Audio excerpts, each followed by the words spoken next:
I'm Benj Arriola. I'm from Internet Marketing, and I'm now going to speak at your conference, the Business Process Outsourcing and for virtual assistants.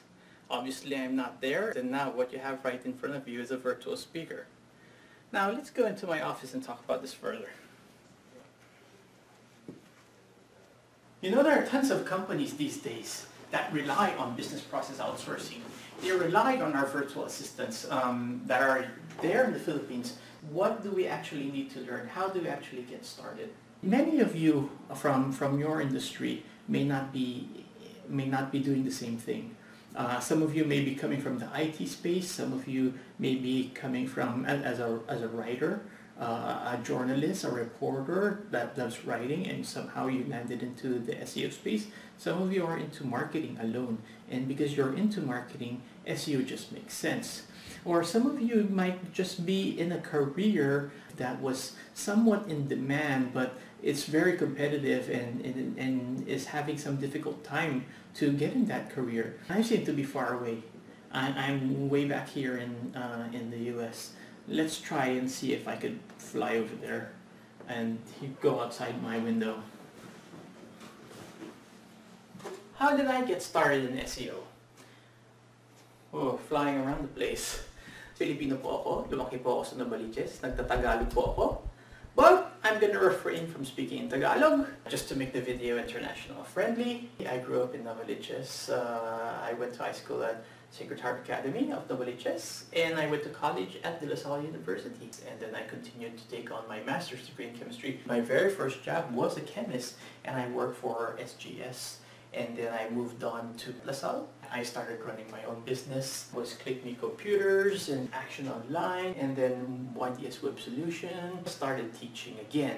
Now this time it was not chemistry. I was teaching at Informatics Computer Institute. I decided to go to the US. From there, that period, I just worked from company to company, and I was learning SEO along the way. I was also trying out my luck and just trying out my skills in knowledge and SEO contests. Probably the most significant one was the one that was sponsored by Get Updated. Why? Because the first prize was a brand new car, so it's nice winning a brand new car from an SEO contest. Now invited to speak at several conferences, speak at several in the US. There's SMX, Search Marketing Expo, there's Webmaster World's PubCon. Philippines, I also speak occasionally at 2 conferences. There's one organized by Fiera de Manila, Incorporated, FMI, which is the SEM Con. The other thing is by SEO Organization Philippines, which is MORCON, Mastering Online Rankings Conference. What can SEO actually do? How does it actually help? So, whenever you think about SEO, people think about this in different ways. The main thing that goes into their head is it increases ranking. So if ranking goes up, generally it's a good thing. Although concentrating on ranking alone is not the main goal. You could always get ranking, but you don't earn any extra money. If you don't earn any extra money, or your client doesn't earn extra money, the website that's ranking high doesn't earn extra money, then it's more of an expense. And if we're going to look at the search cycle, once you bring in that ranking, you have to bring in that corresponding traffic. And once that corresponding traffic comes in, you want to make sure that it converts. It makes a conversion. And a conversion could be a lead or a sale. And once that conversion happens, if it's a lead, you really want to close it into a sale. And once that sale does happen and you have happy customers, there's good customer service, then they're generally going to give good testimonials. They're going to be happy. They may talk about you online, and the more positive testimonials you get, the more sharing, likes, tweets, and eventually links come in, and then it helps your ranking, and it goes in a circle again. When we think of SEO, how I personally define it is improvement of conversions through organic search results. Okay, specifically non-branded organic traffic search. So that is what SEO can do. It can increase the money. That's why clients are willing to pay for it, because they know they should earn back. Now, if someone is paying you money for SEO and they don't earn money back, then generally they're going to say, I don't want to pay for SEO anymore. I don't want to hire you anymore. I don't need you anymore. So let's talk about SEO jobs. When you're typically in SEO, there's various kinds of positions that you could fill in. Okay, you could be a specialist, you could be an analyst, you could be a strategist. Now, some people kind of define this in different ways. Some people think it's synonymous. But for our purposes of discussion, when I talk about an SEO specialist, you are doing the main work. You're doing the work, you're working on the site, you're making sure that you're optimizing the pages. An SEO analyst mainly is someone that looks at your site, finds issues, or they could analyze the data and look at where the traffic is coming from, how much. It's more of looking at analytics in some way, and also analyzing what is really happening on the site. Now, when we talk about a strategist, that is someone that comes up with initiatives. How are we going to attack this problem? How are we going to come up with the main overall plan? Okay, how to optimize things. And normally it is that strategist that lays out the plan. It uses the data from the person that analyzes it and passes it on to the specialist who would do the work specifically on optimizing the site. Of course, in some cases, that person could be one person where he does everything, or it could be split up in multiple people. We're talking about agencies. There's small companies and there's big companies. When we're talking about small companies or freelance people, normally what we're looking at are like SEO consultants. They could try to be doing everything. It could be a single person. Normally, clients just ask you for advice. Now, on the other side of the spectrum, on a small company or a freelance side, you could be any of the three. You could be a strategist, or you could be an analyst, or you could be a specialist. When it turns into a large company, like an enterprise type of SEO package, normally you need another role, someone that coordinates everything with multiple people. The larger the site is and the multiple people that you have to deal with, the larger the team you definitely need. You may need a project manager, an account manager. These could be called different names, from account executive, account strategist, that is in charge of the whole account, or it could be like a project manager, project strategist, or whatnot. When it's a company that is going to outsource some specific task, it's going to be part of the specialist work. That usually happens in the case of an agency or an SEO company.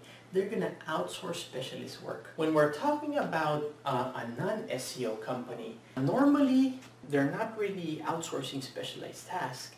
They create a whole team offshore. They're going to go to the Philippines, they're going to train some people. Most probably they might send someone to look over everything, and all the roles would be filled up in the Philippines. So again, wrapping up, what is the main difference here? If it's an SEO company or agency that is outsourcing work, normally they're going to outsource tasks. And these tasks are usually the roles of the specialists. It's done by the specialists. They're outsourcing those tasks.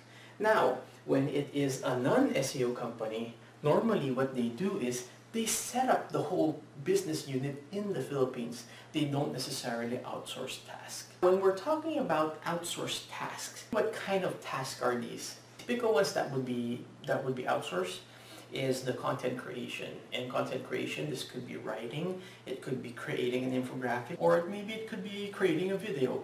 Content does not necessarily always have to be text, it could be multiple things. Now, other things that could be outsourced is guest blogging. You will be evaluated also on the quality of the blog that you get. And if ever it's just some random blog, sometimes that will be approved by your client.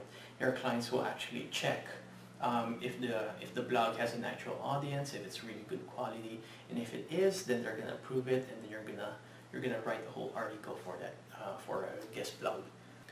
So if you're starting a career in SEO, what are the core knowledge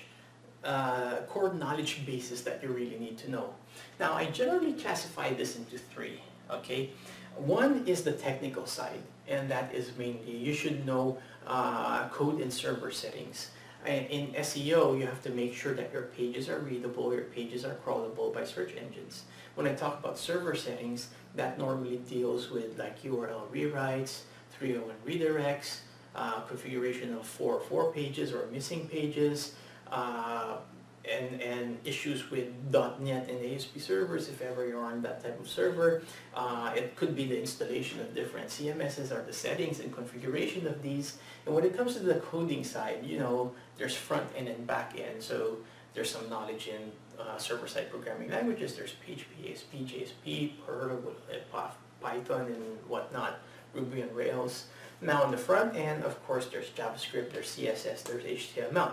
Sometimes you might deal with cases of how to implement SEO properly on Ajax, on Flash, and all of these. Some of my warnings on the technical side, you could always find out, what are the things that you should avoid.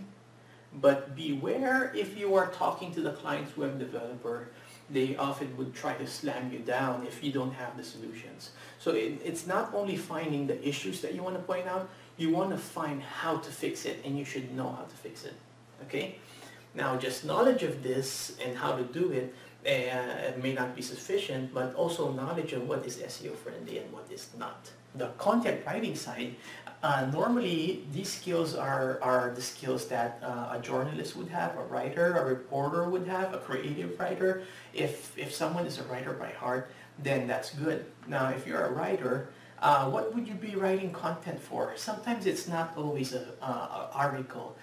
Sometimes the content writer might be assigned different tasks, even just writing small phrases, small sentences to large paragraphs. These could be used for the title tag of your website, the meta description, the heading tags, image alt tags, product descriptions, full blog posts. My main warning is be sure that you're not really listening to old school type of SEO. Make sure you're always updated. There's some old practices that are not really applicable today. And also beware of keyword spam. And using your keyword too much, too often actually hurts you than helps you. Another thing is always pay attention also to the Panda updates. Bear that in mind. Study the Panda update if ever you are a content writer, as well as the Penguin update. That's also important. Now, I talked about the technical side, and I talked about the writing side. Now, the last one I want to talk about is the marketing side. Now, the marketing side, this is more of a marketing knowledge. Typically, marketers would know this, and people on the marketing side, when we're talking about SEO, this is where you're talking about, branding, strengthening your brand, making it, improving the brand recall, coming up with marketable packages, trying to make a buzz, trying to generate demand. It's all these good marketing practices. Now, if you're going to think of it, not everyone may be good in these three, the technical side, the writing side, the marketing side. But it is up to you to learn your weaknesses and start learning how to improve them. If you're a web developer or a web designer, then you have to learn the marketing and the writing side. If you were a writer, then you have to learn some web development and also some marketing. If you're a marketer and you're a marketing major, then learn how to write copy and also learn some things on the web development side. Now, some people may struggle in learning some of these, and if you do and you're in that, in that situation, then probably it's nice to look for a partner. Look for a partner, look for an outsourced person, or look for a teammate. Look for a new employee. It's really up to you on how your setup is. Okay? How do you become an SEO professional? I already told you about the core knowledges on what you need to know. Assuming you know some of these, or assuming you don't know some of it, and you only know a small part, always start with that small part. If you know only the writing side because you're a writer and you don't know the technical side and you don't know the marketing side, that is fine. Then look for SEO jobs that are more about writing. Okay, and as you're doing that and earning from writing for SEO, then you could continue to learn the other parts of SEO. Learn more of the technical side along the way. Learn of the marketing side along the way to make you more well-rounded in the SEO field. If you're a marketer, the same thing.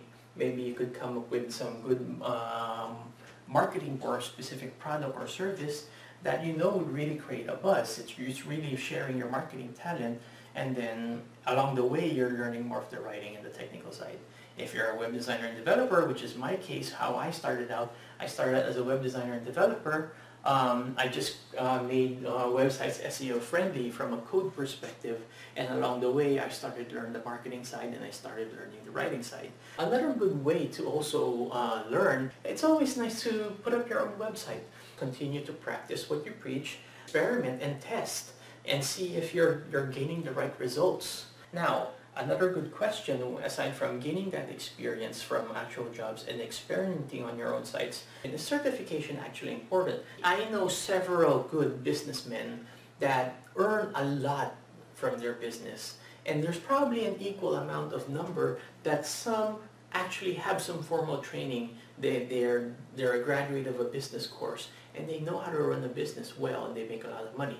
On the other hand, I also know several businessmen that they totally didn't enroll in any type of course related to business. They just learned along the way. Same thing is true with SEO. Some people may need to learn from an SEO school. Some people may not need to learn from an SEO school. And it really depends on the person, on how you adopt well, how you learn. And there are some people that are just satisfied just going online and learning by themselves, and that's already good for them, and others need a school. So once again, thank you for having me speak, even if it's virtually, here at the first Business Process Outsourcing and Virtual Assistant Conference in the Philippines. Just as a wrap-up of what I've mentioned earlier, I did introduce myself and all my experience, and you know that I didn't come from a background of SEO. I came from a technical background, started as a chemist, and learned everything along the way. Certifications were not important to me in the beginning, and I took it later on more as a badge than actually learning. This is a case-to-case thing basis, and for you, maybe a certification makes sense, maybe a course makes sense, or for others, if it doesn't make practical sense right now, then you could still learn online and start learning some SEO along the way. What can SEO actually do? It's increasing ranking, but by definition, don't concentrate on that alone. Look at the traffic and look at the conversion that you gain from this ranking. And that conversion is the one that drives money to the website. The more money the website gets, the more they are likely to spend on SEO. If the website doesn't earn any money, the more they don't want to spend on SEO. Okay? So from there, what are the jobs that we could actually go into? I talked about the specialists, the analysts, and the strategists. You could do actually all of them if you wish, or you could start small. If an outsource company, if an agency is outsourcing to you, they would typically outsource mini tasks. Most of them these days are related to writing content. Now, if ever it is a company that is a non-SEO company outsourcing, normally they set up a whole team in the Philippines. They're going to set up a whole team offshore that they're going to train and you're going to learn. And this is not only mini tasks, but you do everything, even including the strategy. Okay, now whenever we're thinking about SEO and you want to learn what are the core knowledges, there's the technical side, there's the marketing side, there's the writing side. You may be strong in one and weak in two, and then start learning the two so that you get better. If you're not yet good in two of them and you're good in one of them, then you could already accept SEO jobs for that one core skill and knowledge that you have as you continue to learn along the way. Now, that's one way how you could get started and actually starting a career and start learning. And you could also run experiments and testing on your own site and do affiliate marketing and ad publishing, so you're also earning along the way. And that basically sums everything up. I hope this was useful and I tried to squeeze it within the required time. And if it's a mouthful and you can't absorb it right away, this would be shared online, and hopefully you could review and re-review so that it could be absorbed better to your advantage and you could start using it for your benefit.